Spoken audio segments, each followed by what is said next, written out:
All right, friends, it's week 6. Welcome into the Giants Hangout. Madeline Burke, Jonathan Casillas, and Brandon London hanging out on a Thursday, guys. Sunday Night Football, the 4th primetime game for this Giants team in the first 6 weeks of the season. They haven't had much success under the bright lights, but hopefully they can turn it around on Sunday against the Buffalo Bills. This is a tough team to go against. They're coming back from London. You guys have both done the overseas trip and come back. Is that jet lag going to play a role? I think not now. I think Buffalo, I think it hit them last week when they played in London against a Jacksonville Jaguars team that stayed in London. I didn't even know you could do that. And Jacksonville looked really good against, I think, a very talented Buffalo team. And Buffalo didn't look that good, especially early in the game where they went 3 and out the first 2 drives and they just really couldn't get their rhythm. But I think their game plan this week is going to be hit the Giants right in the mouth and let's start fast because we didn't start fast last week. Yeah, you're hoping that the Buffalo Bills have that London hangover and not Brandon London on a Saturday morning, that type of London hangover. But shoot, if they got that as well, then that could help the Giants as well. We're talking about a primetime game, and each week we go into the game like the Giants have to prove it. What are you going to show? Show the NFL, show the world that you're not your record. It's another game for them to do that, but it's going to be a tall task. You don't know if Daniel Jones is going to play. You don't know the health of Saquon Barkley. Andrew Thomas doesn't look like he's going to play. So Tyrod Taylor, although, it's one of those games where you get to go back against one of your former teams, go up there and try and put up.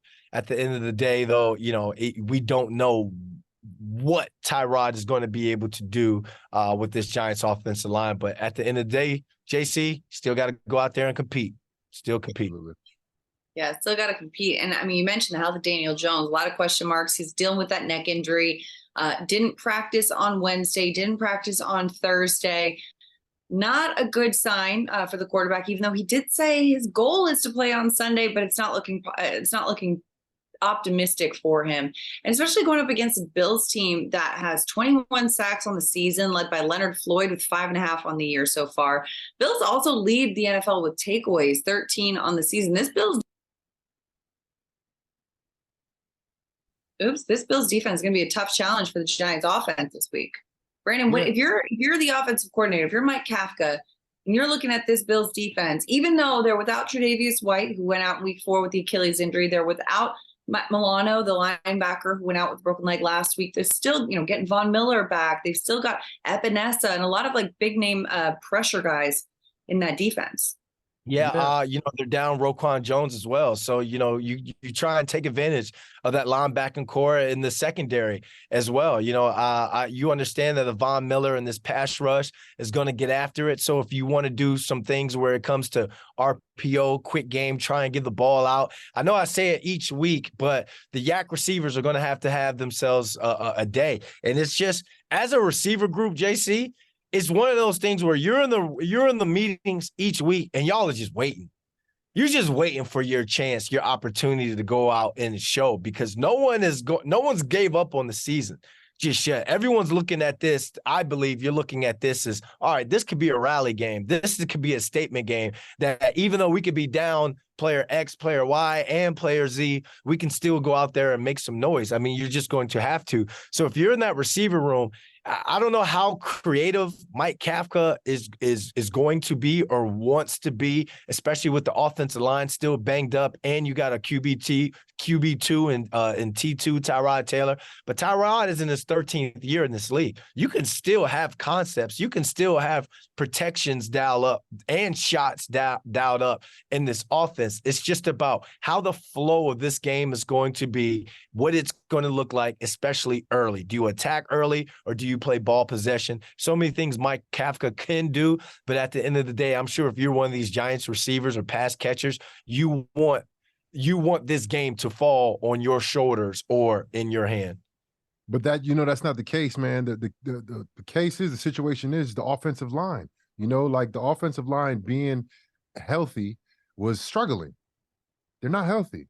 They got guys in that, me and Madeline was watching the game last week, who was like, okay, who is that guy? And not that he isn't any good, that we just didn't know who he was because he just got signed to the practice squad 2 days before. You know, the Giants are down basically to their last, the bottom of the roster in terms of who they're playing among defensive line, right? That gives the last 2 weeks, they gave up 18 sacks in 2 games, guys. The Giants can't do anything offensively if their offensive line doesn't play better.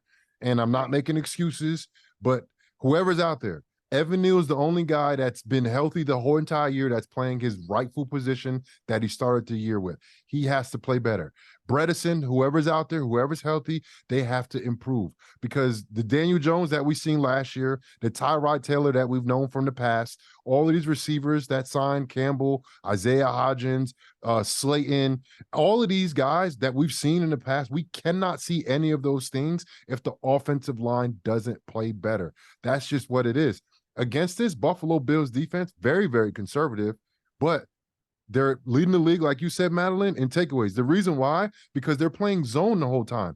Everybody on the back end is looking at the quarterback, right? I think you saw the shift for the Giants defense last week, being a lot more conservative, having their eyes on the quarterback, and that led to 3 turnovers, 2 interceptions from Tua, and that's what you saw from Buffalo weeks ago when they played Miami. So they have a tremendous defensive front too. You mentioned it earlier. You got Leonard Floyd, who has 5.5 sacks. Epinesa dominated the offensive line last week for Jacksonville. He was one of the main bright spots. Von Miller, he's going to get more playing time this week. Ed Oliver is a dog. The Giants will have their handful, and if the offensive line does not improve, it's going to be another long day. And all of those people that you mentioned in the receiving room, they're going to be sitting around and waiting again if they don't improve among the offensive line. Yeah, that was the media side of you talking. The player side of you, I would like for you to jump in, the old JC at 240-something pounds. I would like that to jump in to be like, okay, we're down to practice squad offensive lineman. We're down to Tyrod Taylor, our backup quarterback, but we still have to find a way to get this game won. So Justin Pugh coming out of nowhere. Go ahead, Madeline. I was going to say, you got Justin Pugh coming back on the squad too, talking about offensive linemen. He's back on there. He got his first padded practice in a year earlier this week as well. So speaking of that, yeah. Yeah, sounds good. But first of all, I was only 228 when I played. Okay. I'm only 220 now. I wasn't that big. We probably weighed the same amount when you play receiver and I play linebacker. But the truth of the matter is, I'm not speaking like I'm on TV or anything like that. Yo, the Giants offensive line has to play better, bro. Like, if I played against the Giants right now, I'll be looking at my defensive line like, y'all better have 10 sacks this week.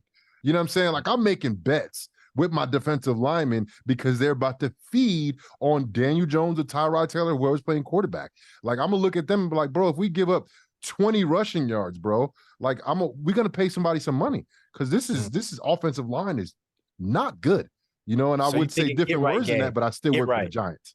So, get right game. Be careful with my words. Are they thinking, are the Buffalo Bills thinking get right game?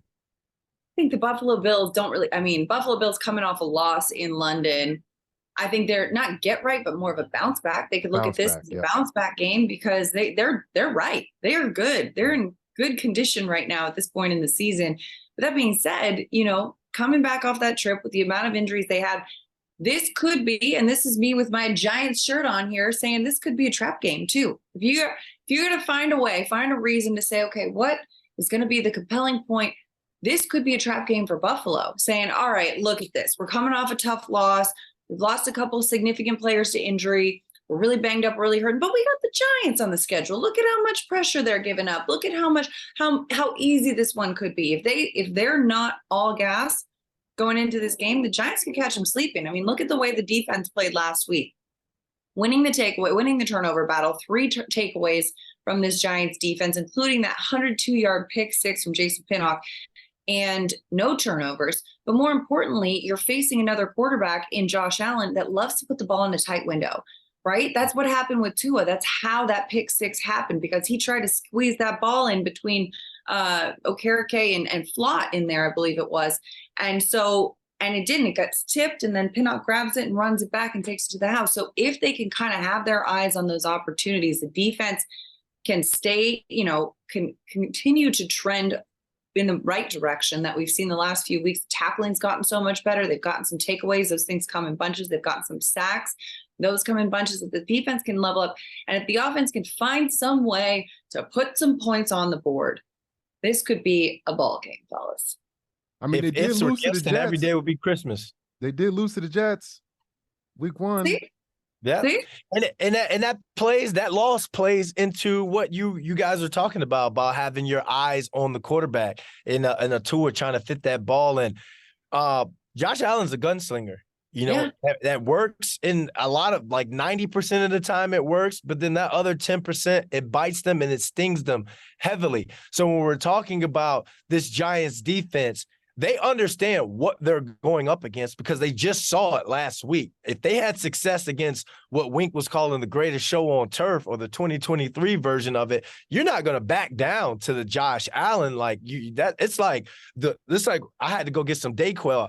You either get the kind that's $15.99 or you get the Walgreens version that's $9.99. You know, I think when it comes to the Dolphins and the Bills, this is the $9.99 version of the greatest show on earth. So if the Giants defense could continue to take that step and keep this team in the game, then the Giants offense has to put their foot on the gas. You can't play conservatively and try and put 13 personnel out there, try and run the ball and control the clock. It's not going to happen like that. You're going to have to take your shots. You're going to have to make Josh Allen turn into some guy that's like, I have to make a play here. And then on the other hand of it, capitalizing off of one of his mistakes, trying to make a play. That's the only way it's the Giants defense can keep this team in this game. So it's easy to say right here on the 50th floor of a beautiful view with a turtleneck on. But JC, you know, you get out there to Orchard Park, it's a completely different ball game on Sunday night primetime TV. Yeah, I think Buffalo's approach, because the lack of a run game last week, basically the last couple weeks, I think their approach is going to be establish a run. Like once you have, especially when a team ran the ball on you like Jacksonville did and you didn't run the ball on them, I think they understand what they can do in the passing game and who their quarterback is, especially with Stephon Diggs, Gabe Davis, both of those tight ends, Kincaid, Dawson Knox. I think they have a lot of weapons on the outside. But I think if you lose a game like that where you feel like you physically got beat, because I think Jacksonville beat them up physically, like they physically dominated them on the line of scrimmage. I think the mental thought for the next week, especially against somebody like the New York Giants, who has been very porous on both sides of the ball, I think they're going to want to establish the run and maybe take the ball away from Josh Allen and not have him create mistakes so they can play a little bit more of a well-balanced game. And then I think that's going to be their approach this week and try to establish a run. Bro, last week they punted. They were 3 and out the first 2 drives against Jacksonville. They were only 3 and out, I think 3 or 4 times the whole season before that. And I think the thought process is we got to establish a run first.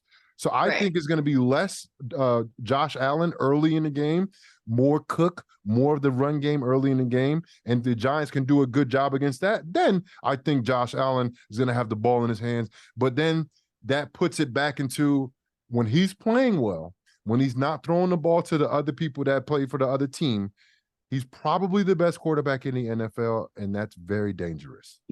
Right. Well, and he's been well protected too. He's only been sacked 9 times this season. But you mentioned the Bills run game. Yeah, they've got this running back by committee situation going on between Latavius Murray, James Cook, what have you. But last week, they couldn't get the run game going. I mean, you mentioned the 3 and outs. A lot of that could be a little bit of the overseas jet lag as well. But they had 14 rush attempts for 29 yards. And, you know, playing from behind, I'm sure passing a bit more as well. But between James Cook, Damian Harris, Latavius Murray, they just didn't have a run game going last week. So you think that they're going to try to emphasize that a little bit more against this Giants team? Perhaps that could be the case as well. It just changes the construction of the game, I guess, a little bit, Brandon. Yeah, and if you have one of those pass catchers in terms of the Bills or fantasy, you may hate it, you know, but if you're looking at the Bills, you just want to get out this game clean cut with a dub, not an overly convincing dub, but you want your stars healthy. So if you don't have to force 13 targets to a Stephon Diggs, 8 targets to a Gabe Davis, who scored a touchdown in the last 4 games. You're not going to want to do that. So it's going to be huge on the Giants defense to stop the run, because what comes off the run? The RPO. What comes off the RPO?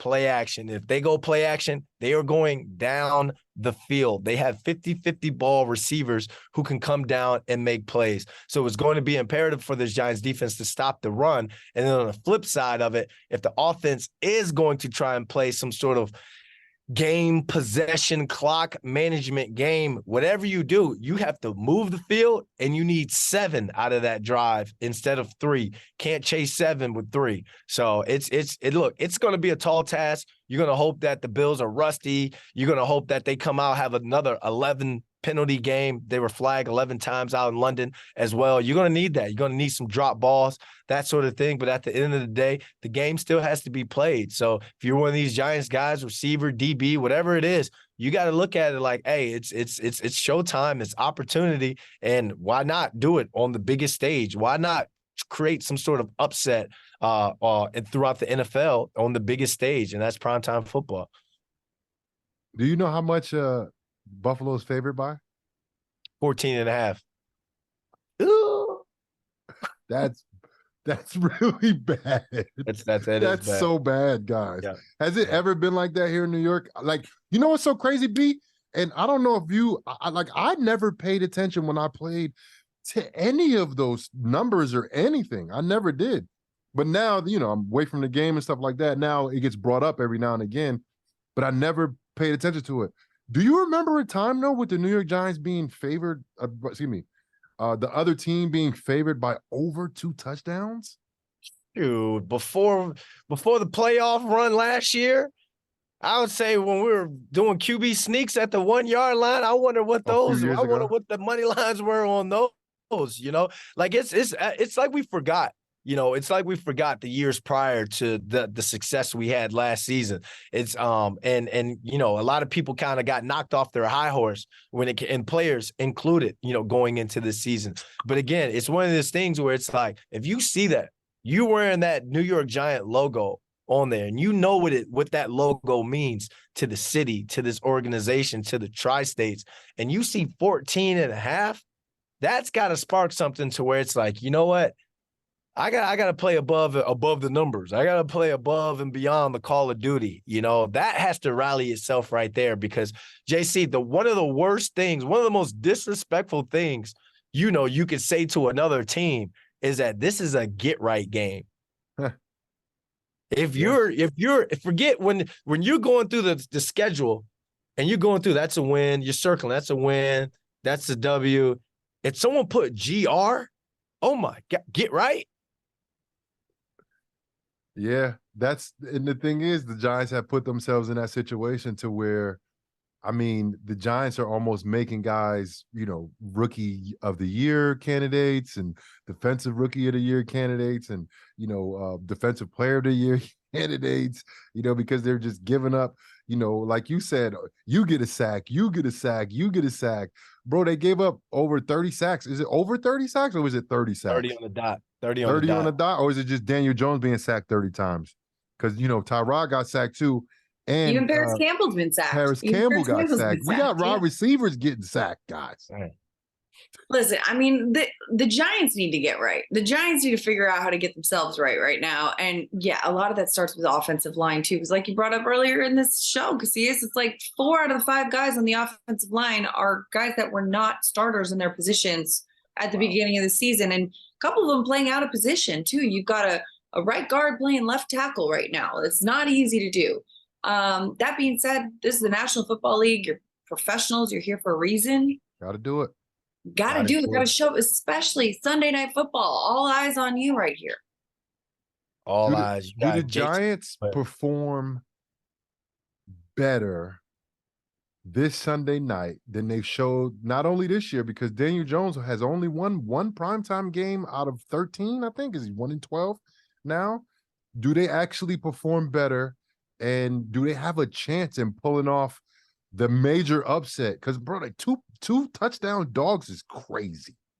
Yeah. Do they have a chance, guys? Yeah. I mean, 1%. What was all that? Any- What was all that 1 in a million talk, huh? So you say there's a chance. Okay. any given Sunday, JC, I know you've had to be a part of a team that's close to plus 14 and a half going into a game. See, I never And- knew the numbers, though. I never knew the Okay, numbers. you I never told you knew. that. I said that. I never knew the numbers. But I'm sure you've been on a Probably game where so. you be like, man, we got everybody out. This person down. That person suspended. This person in the club last night. Like we need it all, fellas. We need it all plus some. It's one of those things, and it is if you can get through the first quarter, if you can weather the storm, obviously you're going to be in Buffalo. That crowd's going to be raucous. You can get through that. And then you get to – remember, it was 17-10 at the half against the greatest show on turf. It was 14-10, like almost at the half, too, almost at the right? half. Like they were in it.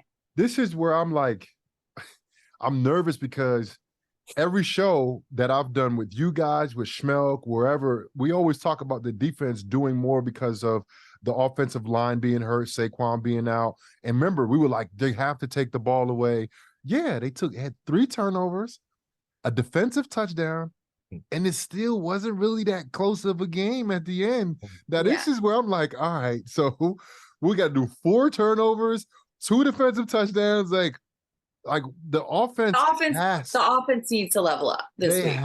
They have to because, yes, the defense gave up a lot of yards, but that's not just because the defense was porous and Miami offense is that explosive. It's because our offense didn't put out as much. So the only people that had the ball was the Miami Dolphins, so the offense has to step up, not just the defense getting takeaways. The defense actually has to get the guys off the field. I think it was like late in the second quarter where the Dolphins were on like their second or third down. After so many drives, it was like if they don't get the third down, they were either throwing an interception to us or they were scoring a touchdown of like 60 yards. Like it was insane. So the Giants not only got to improve defensively, and I'm gonna put all the responsibility on the defense because they have the guys to do it. They've been relatively healthy. And the offensive line, the offense in general had been struggling, especially with the offensive line, with the injuries that have happened, with the play that's been going on. The defense has to do more, and they got to even do more than what they did last week, which is crazy to say. But this is where they're at right now, where the defense needs to score a touchdown. The defense needs to force multiple turnovers and then kind of spark that life, resuscitate that offense, wake them up. Because they sleeping right now, man, and they need something to jumpstart them to get going. Crunk ain't dead, crunk ain't dead, crunk ain't dead, crunk ain't dead. Clear. Just do a little one of those. Clear. Right. Yeah, exactly. Listen, either way, Sunday Night Football, they're going to be out there. And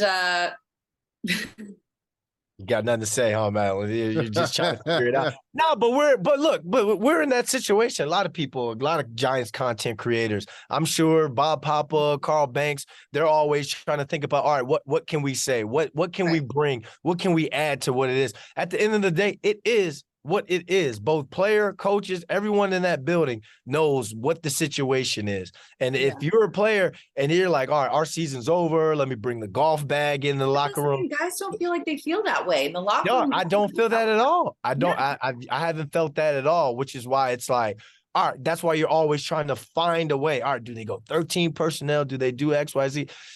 Let's not get gray in our beards by trying to overthink.